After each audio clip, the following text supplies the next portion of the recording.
Esperamos 5 minutos y empezamos, ¿eh?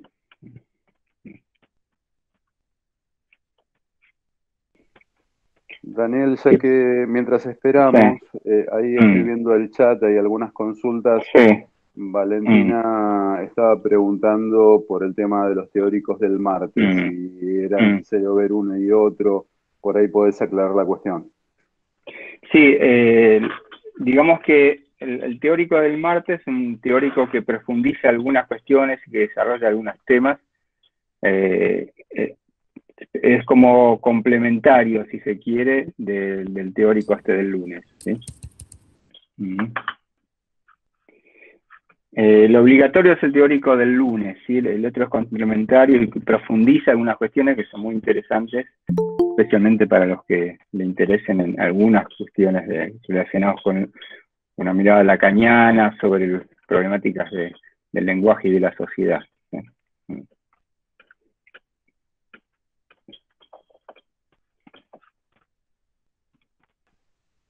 Bueno,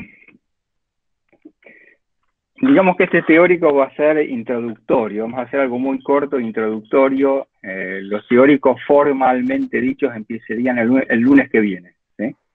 Este es un teórico introductorio donde plantearíamos los temas, vamos a plantear un poco el sentido de la materia, los temas que se van a trabajar durante toda la materia, alguna cuestión de materiales, todo lo que significa, y esto es un problema, digamos, comisiones, cambio de comisiones. Estamos en un momento muy complejo donde se han anotado muchísimos alumnos. 2 veces nos pidieron que subamos y subimos la cantidad de alumnos posibles por práctico. Algunos prácticos tienen 50 alumnos, que es el límite absoluto, y algunos un poquito más de 50, inclusive, no sé cómo llevan más de 50, pero bueno. Con lo cual, no hay muchas posibilidades de que todo el mundo se pueda a cambiar de práctico, digamos, ¿no? Sino, hay casi 0 posibilidades, digamos, de hacer eso. Si no, se nos vuelve imposible. Simplemente eso, pero de cualquier manera, todos esos temas yo les pediría que los hablen con los ayudantes, ¿sí? ¿Se ve y se escucha bien? ¿Sí? Bueno, vamos a comenzar. Psicología de la comunicación es una materia que se da ya hace más de 30 años y bueno, tiene toda una historia. Desde su comienzo hemos trabajado sobre temas que tocaban ciertos aspectos de la mirada sobre la comunicación y sobre las ciencias sociales, que no eran aspectos típicos, que no eran aspectos tradicionales de las ciencias sociales, y que tocan y tratan de indagar en un aspecto que para la comunicación es esencial, es fundamental, que se puede denominar de distintas maneras, pero que en lo que es el pensamiento, la investigación e inclusive en la práctica de la comunicación van a ser fundamentales. Planteamos que estas cuestiones que creemos que son fundamentales para las ciencias de la comunicación están muy poco desarrolladas, pese a que hace años, muchos años que trabajamos sobre eso, pese a que es el centro en realidad de, por ejemplo, cuando una agencia de publicidad quiere investigar por qué su aviso funciona o no funciona, cuando ahora que estamos en campañas políticas, en una campaña política el que hace las investigaciones, los focus groups, las encuestas, quiere tratar de entender por qué su candidato llega, no llega, es conocido, no es conocido. Hay una serie de aspectos que tienen que ver en el fondo con esto de la subjetividad.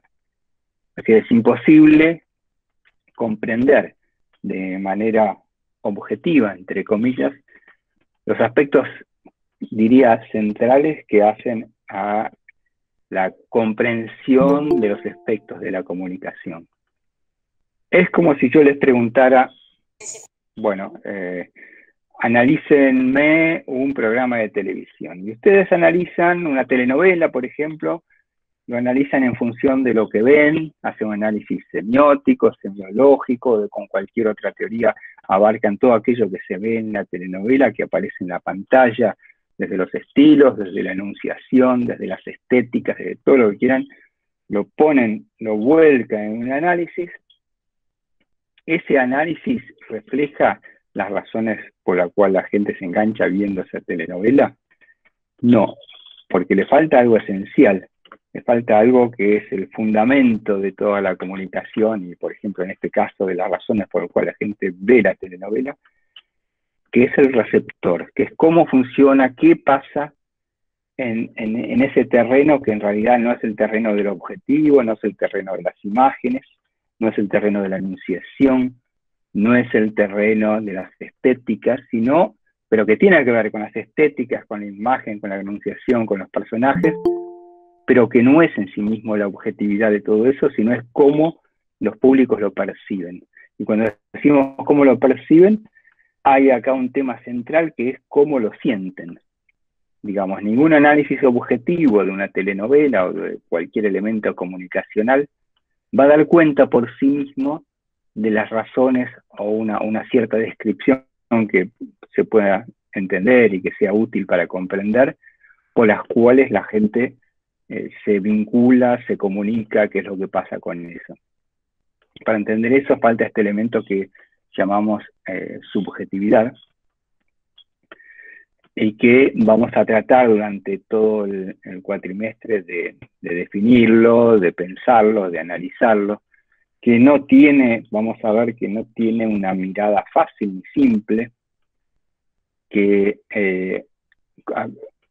no tiene una mirada fácil ni simple porque algunas cuestiones constitutivas de la manera de mirar de las ciencias sociales y de la manera de mirar, en realidad, del imaginario occidental, de cómo se construyó la ciencia y el pensamiento en Occidente, hacen que ciertos aspectos del mundo de lo subjetivo sean muy difíciles de tratar, de incorporar a la teoría, de incorporar a la teoría, ya sea de la comunicación, de los signos, de la estética. Entonces, estas dificultades para pensar lo subjetivo son dificultades que después se convierten en dificultades para entender la realidad. Cuando decimos la realidad no nos referimos a la realidad objetiva, justamente, sino a aquello que la gente vive como realidad, es decir, la realidad vivenciada, la realidad de la praxis de los seres humanos, digamos, de cómo la viven. Entonces, todo el programa de la materia está básicamente dedicado a pensar eso, ¿no? A pensar la manera en que los sujetos van a vivir la comunicación.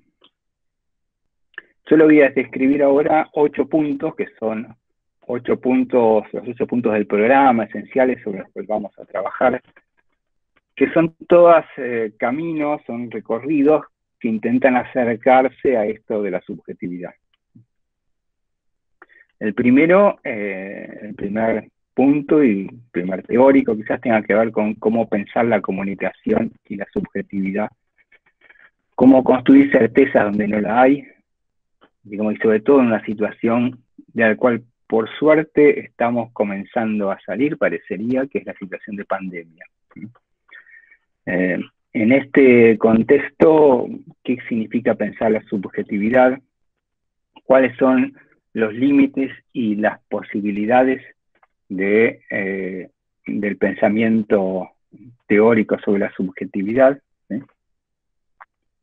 ¿Cuáles son las vías de comenzar a comprenderlo? ¿Qué relación entre subjetividad y realidad, del adentro y del afuera? Como en el primer punto vamos a ver qué es un programa que trata de la subjetividad. Un programa es una foto, es una película. Bueno, lo vamos a pensar como un concepto de un viaje teórico que tiene una ida, una vuelta y un transcurso. ¿No? Así que un viaje hacia pensamientos sobre la teoría y sobre lo que llamamos el mundo de lo subjetivo. En el segundo teórico vamos a trabajar sobre lo que llamamos los límites del imaginario occidental. Vamos a ver cómo se construyó, cómo se puede pensar algunos de los pilares con que se va a construir esta manera de mirar de Occidente, que tienen que ver con todas las teorías y con todos los pensamientos que tratan de la realidad y de la subjetividad. Vamos a ver los límites del marco, de este marco de pensamiento. En particular vamos a trabajar sobre algunos grandes creadores de pensamiento y cómo se articularon después con las cosmovisiones de Occidente. Por ejemplo, en el caso de Descartes, como el padre del racionalismo, como el caso de Carlos Marx, con el pensamiento del marxismo y de un cierto tipo de pensamiento que de alguna manera marcó la mirada sobre lo subjetivo también. Y también vamos a trabajar dentro de estos puntos aquellos pensamientos que no son necesariamente occidentales, que no son occidentales y que nos sirven como espejo, nos sirven como mostrar que existen otras maneras de ver y de pensar la subjetividad. Vamos a trabajar sobre algunos de los pensamientos de Oriente o de algunos Orientes muy grandes, más grandes que Occidente en cantidad de pensamientos y de teorías y de filosofías. Pero vamos a trabajar sobre algunos relacionados con el llamado Zen. ¿Sí? El Zen, que significa meditación, digamos, que fue herencia en Japón. En Japón se llama Zen, del pensamiento chino y coreano, digamos, el pensamiento Chan en China, y a su vez herencia de un pensamiento que surge en la India, que tiene que ver con la meditación y con otra forma de comprender la subjetividad. La idea no es de ninguna manera hacer una clase esotérica, sino de que como espejo el pensamiento del Zen nos permite pensar los límites del pensamiento occidental, para simplemente trabajar sobre esas problemáticas que hacen difícil la incorporación de la subjetividad en las ciencias sociales. En tercer lugar, vamos a empezar a recorrer algunos caminos que han intentado caminar hacia la subjetividad, ¿no? En particular, los textos sociales de Freud. Como ustedes saben y habrán leído algunos de los textos, Freud desarrolló a través de varios textos como Tótem y Tabú, Psicología de las Masas, El porvenir de una ilusión, El malestar en la cultura, un pensamiento sobre la subjetividad en sociedad, digamos, o lo que podríamos llamar también la relación entre represión y sociedad, las formas dulces de la violencia, la relación entre neurosis y civilización, el rol de la ilusión, el discurso como lazo social, es decir, toda una serie de un esquema de pensamiento muy interesante que en su conjunto, visto en su conjunto, nos permite introducir algunos caminos para pensar el mundo de lo subjetivo y de la comunicación. Después vamos a trabajar en el cuarto punto, ya desde el continuador de la obra de Freud más conocido, de Jacques Lacan. Supongo que también quizás se hayan un poco problematizado o roto la cabeza con los escritos de Lacan, en la complejidad de Lacan, pero que es muy interesante para pensar algunas cuestiones ligadas al lenguaje. Vamos a trabajar sobre la diferencia entre sujeto del enunciado y sujeto de la enunciación. Vamos a ver el problema del deseo en el lenguaje para Lacan, que es interesante para pensar la comunicación también, y para pensar el discurso en general. En el quinto punto de lo que va a ser el programa, vamos a variar hacia un polo opuesto, si se quiere, a lo que estuvimos viendo hasta ahora, el polo del psicoanálisis, el pensamiento sistémico y constructivista. El pensamiento que va a ser desarrollado en épocas anteriores, lo que se llamó la Escuela de Palo Alto, digamos, de donde surgen algunos grandes pensadores como Bateson, Václavic, Varela, von Glaser, pero una serie de pensadores que van a pensar la comunicación desde otro paradigma. Desde el paradigma donde no hay, el individuo no termina el individuo y hay que pensar la comunicación en el marco de un sistema. El paradigma que tiene que ver con la cibernética, de primer y segundo orden, con toda una teoría sobre el rol del observador en la construcción de la realidad, con toda una teoría sobre el constructivismo. En el sexto punto, vamos a trabajar sobre un tema que podemos llamar formación afectiva y cultura. La idea que hay que si tenemos que pensar la subjetividad en sociedad, vamos a tener que introducir necesariamente a una definición, un aspecto de la realidad de las sociedades que podemos llamar las culturas afectivas.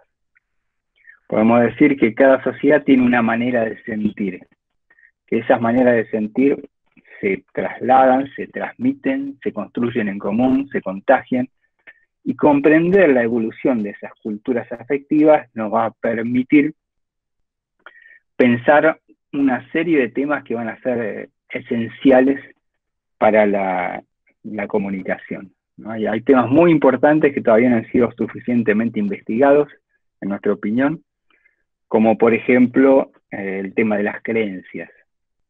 De qué manera las creencias han modificado o transforman la forma de relacionarse, de sentirse en sociedad, cómo cambian las creencias, porque por ejemplo, ver un medio de comunicación también significa establecer una relación de creencia con ese medio, que puede ser distinta en cada caso. No es lo mismo ver un programa de televisión que conectarse a Facebook, o que responder algo en Twitter, o que escuchar una radio, pero de todas maneras hay algo que se construye en relación con el medio y que funciona no solamente en relación con el medio, sino en relación con la sociedad, en relación con la evolución de esa sociedad, que son las creencias.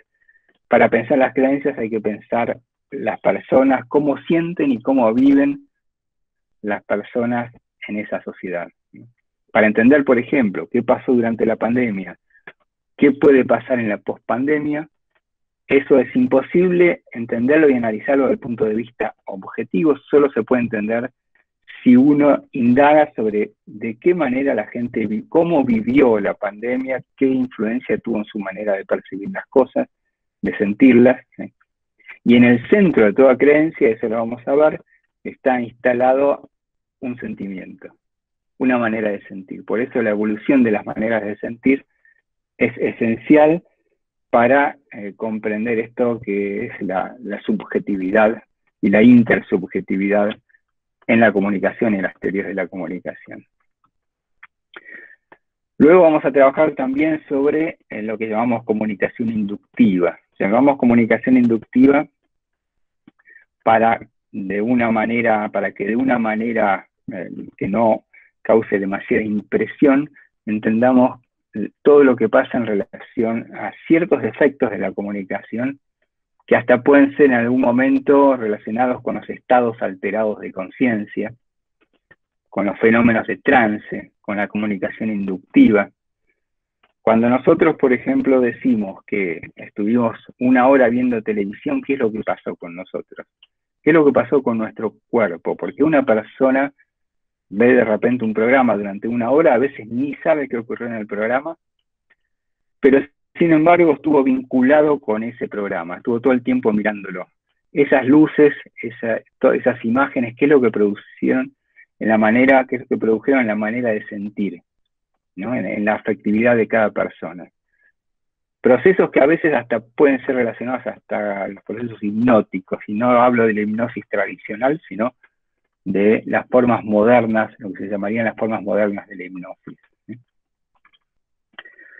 Y por último, el último punto de todo el desarrollo del programa trabajaría de la aplicación de todo esto que estuvimos viendo, de las distintas miradas sobre la subjetividad, a los tiempos actuales, digamos, a los tiempos de pandemia y de quizás fin de pandemia, o las condiciones subjetivas de la pandemia, el miedo, el encierro, la tecnocracia y el autoritarismo, el lugar de la ciencia y la caída de la política en los nuevos paradigmas.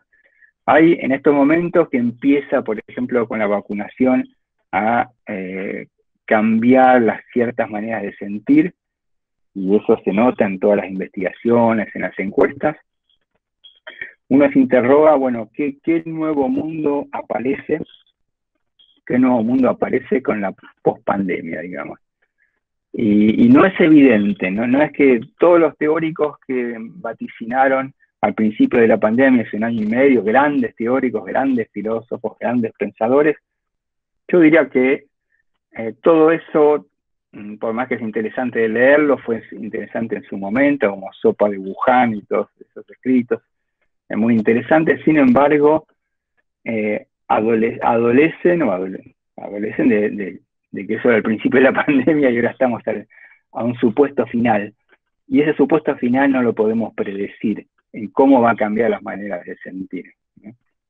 Por ejemplo, para darles cualquier ejemplo, yo hago mucha investigación todo el tiempo, me dedico a la investigación, y ahora con esto de las campañas y todo eso hago mucha investigación sobre la comunicación política, y yo veo algo muy interesante, que por ejemplo, la gente, a medida que pasa el tiempo y se acerca más, se vacunan más, por un lado está más tranquila, algo empieza a cambiar en las formas de sentir de la gente en cuanto a la tranquilidad, empieza a sentir más rechazo por los discursos más agresivos de un lado y del otro, empieza al mismo tiempo a sentir más distancia con la política. Quiero decir, la política es algo que quizás interese menos, pero no desde el lado de la antipolítica. Y eso es lo raro que estoy viendo ahora en investigaciones actuales de este momento, ¿no?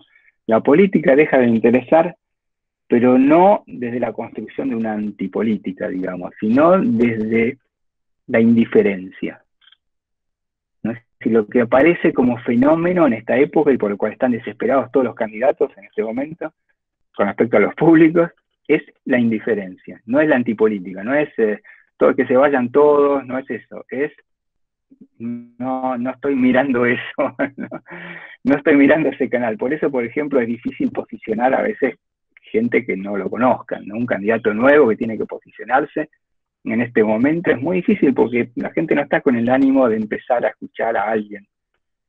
Entonces, hoy por hoy las encuestas que dan, bueno, que la gente vota lo que conoce, no tanto porque esté de acuerdo o no esté de acuerdo, sino porque no tiene ganas de mirar demasiado un mensaje especial, algo nuevo, por más que haya ciertos spots. Por eso también los spots y los discursos tratan de llamar la atención. Cada vez más ustedes van a notar que la comunicación en esta campaña está desesperada por llamar la atención. Hacen cosas con tal de que ese video se salga en YouTube y que todo el mundo lo mire, ¿no? Quizás lo mire todo el mundo, pero lo que no hay es depositada una cierta atención positiva o negativa. Se está desplazando la afectividad de la gente hacia otra cosa que todavía no sabemos qué es. No sabemos qué tipo de democracia, y si la democracia es esencialmente la cultura política de la democracia, no sabemos qué tipo de democracia es a la que vamos, digamos. Vamos hacia otro mundo, eso está seguro, eso está claro, pero no sabemos hacia dónde. Entonces, para investigar todo eso, como tomar un ejemplo, es absolutamente necesario entender cómo va sintiendo todo esto la gente, cómo lo va percibiendo. Y nadie que tenga una respuesta prehecha lo puede, digamos, decidir desde antes, sino lo que hay que hacer, en ese caso como metodología, es tratar de entender cómo evolucionan esas maneras de sentir. Y no predecir, decir, bueno, por ejemplo la vacuna, ¿no? Por la vacuna van a votar a tal, o en contra de tal cosa van a votar a tal otro, ni uno ni lo otro. Es como que las tendencias, digamos, en la opinión pública van tomando caminos insospechados. Y lo de insospechado es una de las cosas más interesantes y que más tiene que ver con el sentido de la materia. Porque, después esto lo vamos a charlar en algún teórico, una de las cuestiones esenciales de la lógica de la subjetividad, que está relacionado, y esto lo vamos a ver, con las lógicas del sentir, de los afectos y de los sentimientos, es que, esto va a ser muy discutido, pero lo vamos a ver bien, en el fondo, las lógicas afectivas son indominables. ¿Qué quiero decir con indominables? En el pensamiento occidental tradicional existe la idea de que de una, para bien o para mal, todo es dominable. Entonces, ya pasaron los momentos de la idea de la inyección de ideología.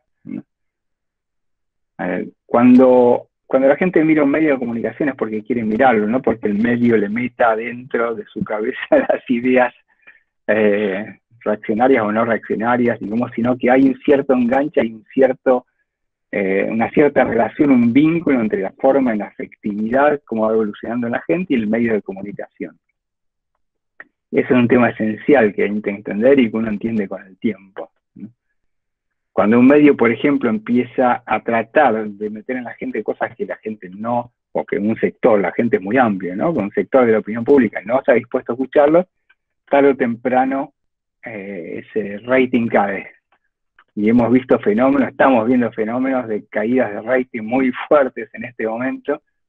Y si uno se tiene que explicar por qué de repente Tinelli cae o por qué no pasan las cosas que uno esperaba en televisión, uno tiene que entender estas nuevas formas de sentir y cómo evolucionan.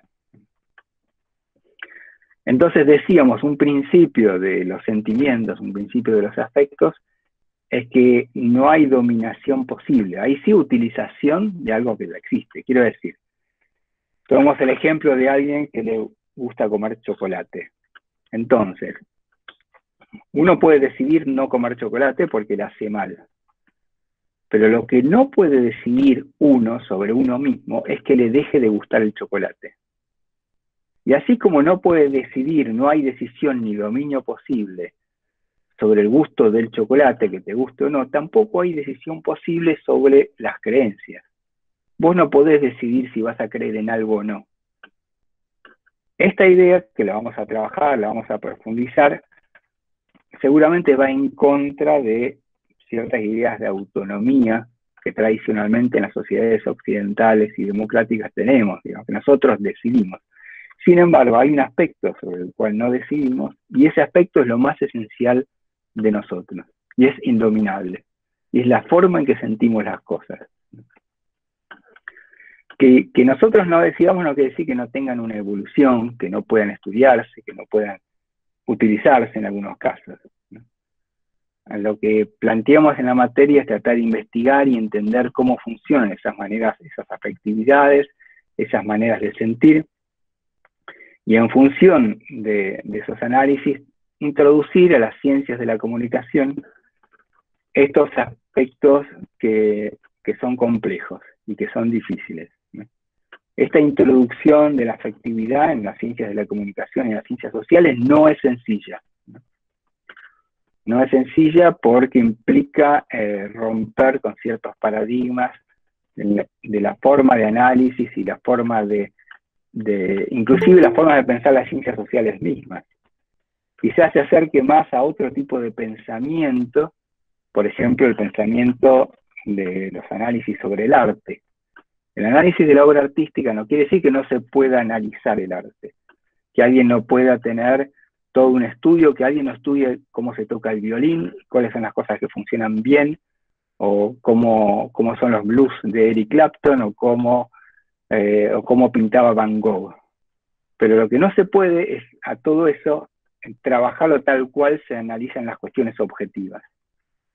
Es decir, lo esencial de una pintura, de una obra de arte, no está en la objetividad de la obra de arte misma. Y por más que describamos, como decíamos antes de la telenovela, los colores del cuadro de Van Gogh en detalle, tiene un pajarraco negro y tiene después el amarillo y el cielo azul, ninguna de esas descripciones va a darnos una idea de lo que es el arte, digamos. Lo mismo pasa con la música, lo mismo pasa y lo mismo que pasa con esta mirada sobre el arte va a pasar con la comunicación. En nuestra idea es imposible desarrollar una teoría de la comunicación solo basada en objetividades. Ninguna teoría de los signos por sí mismo, más allá de la semiótica que respeto mucho. Yo sé que ustedes tienen un problema tradicional con el señor Peirce, digamos, que los hace sufrir, digamos, y que no se entiende qué dice y por qué tantas terceridades y todo eso. Digamos que en mis encuestas a través de los años he descubierto que hay un 5% de estudiantes que le gusta Peirce o menos, y hay un 95% que lo odia. Entonces, la mayoría en general odia a Peirce. Sin embargo, sí, algunas cosas son muy interesantes de las que escribió y desarrolló Peirce, pero hay cuestiones que habría que seguir trabajando y seguir investigando. Por ejemplo, cuando Peirce habla de primeridad, supongo que tuvieron alguna semiótica, no sé en qué estado de la carrera están. Cuando habla de primeridad, es decir, ¿de qué está hablando? Está bien, de lo que no se puede tomar distancia. ¿Y qué es lo que no se puede tomar distancia? Son los sentimientos, ¿no? Entonces, de los sentimientos no puedo tomar distancia y por lo tanto no hay quien pueda actuar sobre ellos. Tienen su propia lógica, tienen su propia evolución. Pero igual que el arte, en las culturas afectivas, en las formas de sentir, hay una cierta evolución que uno puede seguir. En el arte tenemos, por ejemplo, el tempo, que me corrija Germán Serain, que es especialista en música, pero el tempo que es los tiempos, pero no a un nivel necesariamente cronológico, sino los tiempos casi afectivos, diría, en que se van desarrollando las obras musicales, ¿no? Entonces, eso ocurre también en las sociedades. ¿Cuánto tiempo tarda una sociedad en descreer de alguien? ¿Es automático porque de repente cae el empleo, la gente gana menos, dejan de creer en el líder? O al revés, ¿cuánto tardan en creer en alguien, ¿no? ¿Qué es lo que hace que de repente se imaginen, sientan y apoyen a alguien porque les parece que se construye cierta ilusión alrededor de alguien? Esos tiempos son tiempos más parecidos a los de la música que a los tiempos objetivos, digamos, que se relacionen con los hechos. Es más, los hechos mismos, por ejemplo, la economía, la evolución del Producto Bruto, la distribución del ingreso, la caída de los ingresos reales, a su vez importa no solamente en sí misma, por el tema de ver cómo va la economía de un país, sino en la manera en que la gente la vive.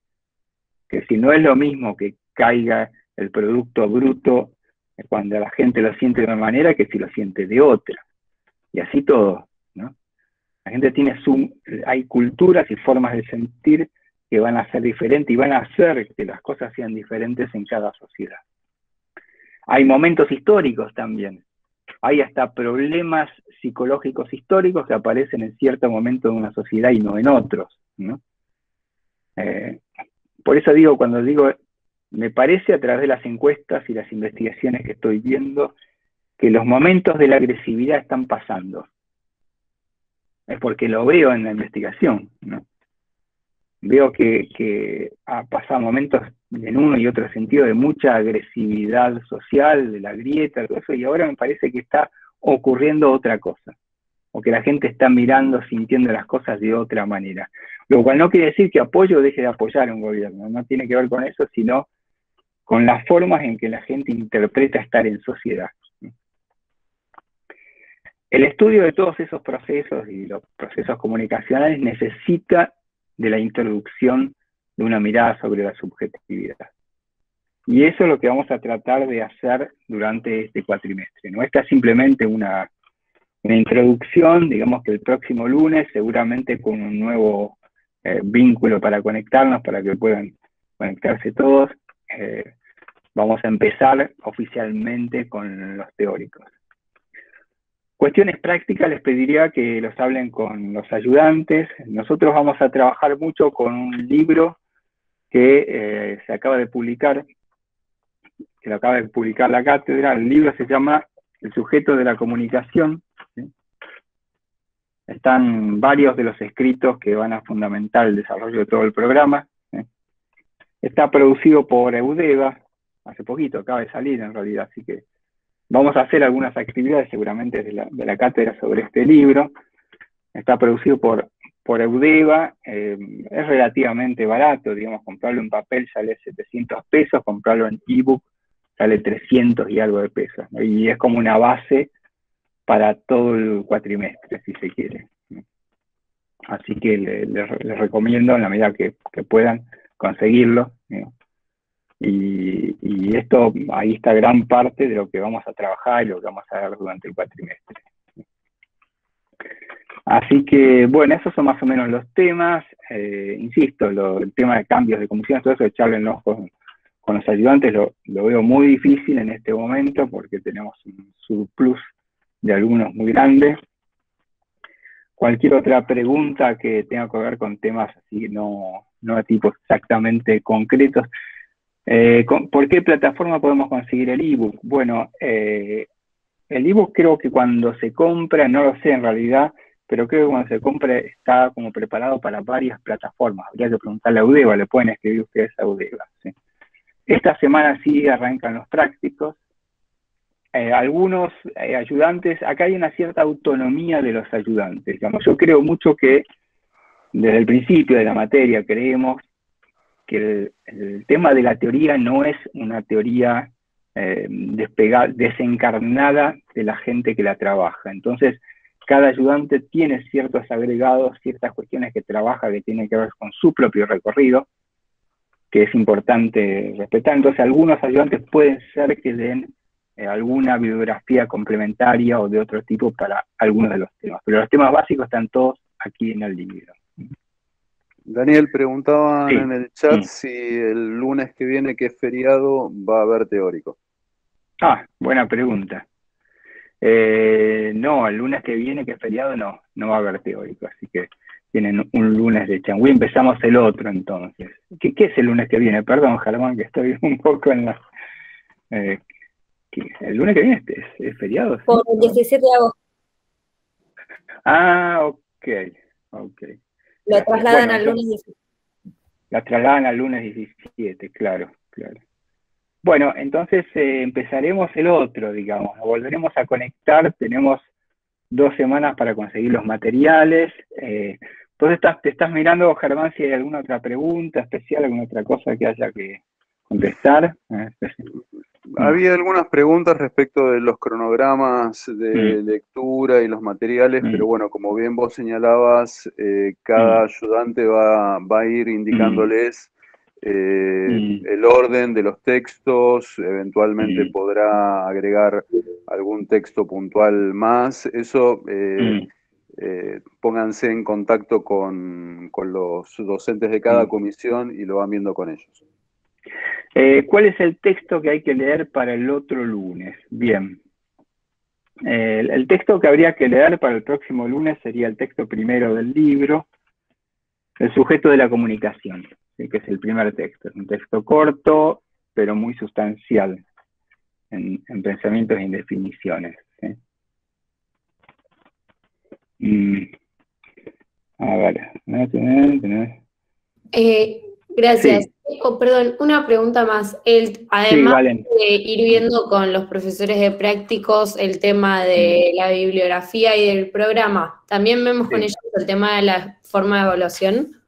Sí, totalmente. Sí, la forma de evaluación, si bien nosotros tenemos normas comunes, hay ciertos aspectos ligeramente diferenciados en función de la bibliografía que dan y los complementos del programa que trabajan. Así que todo eso lo charlan con los ayudantes. Genial, gracias. No, por favor, Valen. Sí. ¿Alguna otra pregunta? Bueno, Facundo, gracias Facundo. No sé si me pasó alguna de antes. ¿Vos miraste, Germán, qué otras preguntas? No. Sí, yo fui respondiendo. Bueno. Ok. Perfecto. Perdón, hay algo que... Sí. Entonces, ¿el cronograma está en algún lado o nos van a ir diciendo? No me quedó claro. En esta semana le vamos a hacer llegar el cronograma, ¿sí? Le vamos a hacer llegar el cronograma de todas las clases. Quizás algunas clases sean de profundización de algunos de los aspectos, de todos esos 8 puntos de los cuales hablamos. Pero ya se lo vamos a hacer llegar a través de los mails.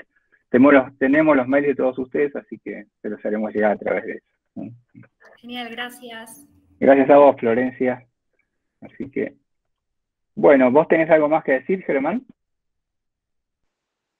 No, perdón, prendo y apago el micrófono para que no haya ruido. Bueno, aprovecho que estaba respondiéndolo en el chat. El libro, ya lo hemos dicho, pero para los que están preguntando, se consigue a través de la página de Editorial Eudeva, está en versión papel, y en versión electrónica, que es más económico. Pueden comprar cualquiera de los dos, es indistinto, y bueno, es el principal texto que vamos a estar trabajando en este cuatrimestre. Bueno, si no hay más preguntas, entonces nos volvemos a ver todos en 2 semanas. Qué lástima que haya feriado, pero no podemos hacer un teórico en feriado porque va a desaparecer alguna gente y prefiero que todos los que quieran estar estén, ¿no? Empezamos formalmente entonces en 2 semanas. ¿Sí?